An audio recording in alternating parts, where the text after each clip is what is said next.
They're not just walls, they're witnesses. Chapter 1.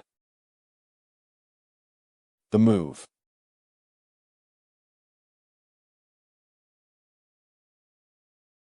The sprawling campus of Oakwood University was a familiar sight to me.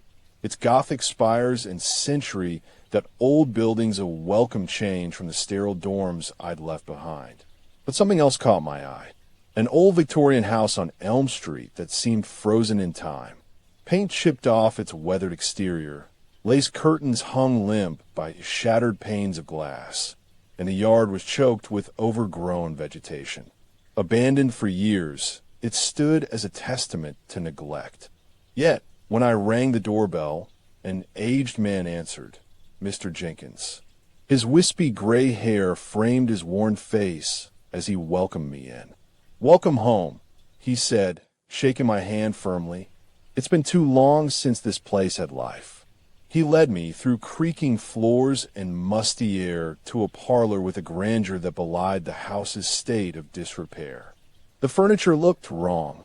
Antique pieces from another era, some still in their velvet cloaks of dusters' layers. I sensed an absence, as if these had been waiting for my arrival all along. "I found you through Oakwood Craigslist," he explained, ushering me to a sprawling desk where a stack of papers awaited. "I've taken care of most everything except the utilities." He handed me a folder containing contracts and keys. His fingers brushed against mine. A lingering chill shot up my arm at the cold touch. "Rent is $400 monthly and utilities are split evenly with your roommates, if you find any." Roommate situations were usually stressful, but I was desperate for anything within walking distance.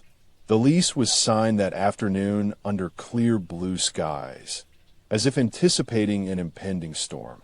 As dusk crept in, my small car rattled along Elm Street, the house looming like a specter beside me. The silenced abode, it read above the door. Inside, I found a labyrinth of rooms filled with relics from another time. Heavy curtains obscured windows that should have been washed clear by decades of sun and moonlight. A library beckoned, its shelves stocked with books penned long before my lifetime. The first night was uneventful, save for the unsettling quiet. No neighborly chatter, no distant cars, just an oppressive stillness. I fell asleep amidst those volumes, lulled by the creaks of settling walls. Next morning's routine was interrupted when a door slammed shut upstairs. Too late to investigate as I'd overslept. That evening, I unpacked amidst the echoes of footsteps and muffled voices that shouldn't have been there. Dinner over, my friends Emily and James joined me in the living room, drawn by curiosity about my peculiar find. We laughed at the ornate wallpaper, but couldn't dismiss the atmosphere. "It's like they're watching us," James said, eyeing the portraits lining walls. In their smiles, I saw a mix of fascination and unease. As they prepared to leave, Emily spotted a portrait of a girl in an antique dress. "Did you notice her?" Her finger traced the subject matter. Something stirred behind me. Turning around, no one was there, though a cold draft caressed my neck. We parted ways with promises to explore during daylight hours. The house swallowed us whole once more. Days passed in class and research. Nights alone amidst whispers I attributed to settling foundations or the wind. When night fell, I settled into my favorite armchair, until it was shaken by an unseen hand. A piece of paper slipped from a book onto my lap. Ink traced lines I recognized as Emily's script. "Hello." I called out, but she wasn't there. The note read, "The silenced abode is watching you." The hairs on the back of my neck stood at attention. I turned to an open book, discovering a diary within its pages. Yellowed and leathered bound. A name, Eliza, adorned the cover as if waiting for me.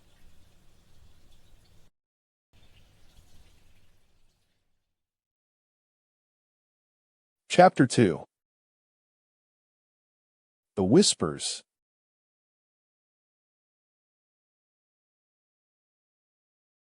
The night after that, huddled in bed under a moth-eaten blanket, sleep finally claimed me. But I awoke to whispers so close they could have been my own breath. In the dim light of a moonbeam, I rose, determined to uncover the source. Every door shut and locked. The room seemed smaller as I approached it. Two-way, where the whispers emanated from behind a thick oak panel. A muffled voice spoke in hushed tones, then ceased. Curiosity consumed me. I pushed. A narrow stairway descended into a dank, cobweb passageway that led to a small room with an ornate mirror propped against one wall. The floorboards groaned under my feet as I approached the relic. Before it, a diary lay open on a chestnut desk, pages fluttering in the draftless air. A note stared back. From me, yet not mine. Eliza's presence dwells here. Chills ran down my spine as I read Eliza's history in the mirror's reflection. A girl who lived with her brother Edward in this very house, their parents' disappearance, and subsequent suspicion that they were involved. The diary spoke of an unseen force drawing the siblings to madness. Their fate was never discovered. The words blurred as I realized I was still gripping my phone for light. It had died hours ago. I closed the book, but the pages rustled with a life of their own, then settled on their own in a neat stack. The mirror seemed to hold an age I couldn't fathom, like gazing into a portal to another era. Shadows danced at its base, elongating as they reached for me. Eliza. A soft voice whispered back, echoing. In here, each step was a battle against dread as I made my way up the secret stairway.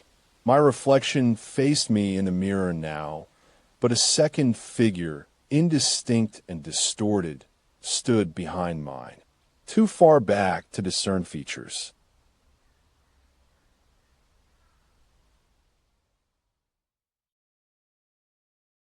Chapter 3. The Mirror.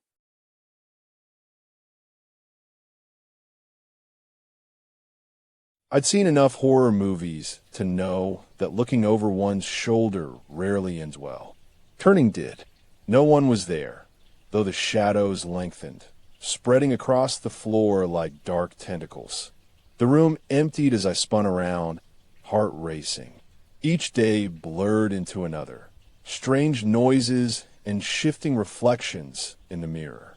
One evening, my duplicate vanished. Next to me stood a girl with porcelain skin and a ruffled dress. Eliza, her brother Edward, and faces of others from history books' pages. The whispers grew deafening, a constant chant in my mind's ear. It was then I heard my name, Lucas, and realized the diary wasn't just tales. Eliza stepped closer. Her eyes held a sorrow too deep for words. The walls watch. Don't let them take you. Inhaling deeply, I spoke into the abyss. I'm here to uncover the truth. We'll face it together. She vanished with an ethereal sigh. That night, I awoke in darkness, Eliza at my bedside, her hand clutching mine as she whispered tales of disappearances and madness. The next day, another face. A child smiled, beckoning me down to the study. Secrets spilled forth. The siblings' parents had vanished on the eve of their 18th birthday, the house bound by dark forces they awakened. A third figure appeared, an old man from another age. Their voices swirled within my head. The mirror now bore an ancient, gnarled face with eyes that seemed to hold a hunger for me. My hand extended an invitation. Eliza joined us, urging on the others as we pieced together their story.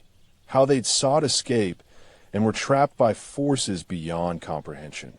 One last time I spoke aloud. I'll set you free.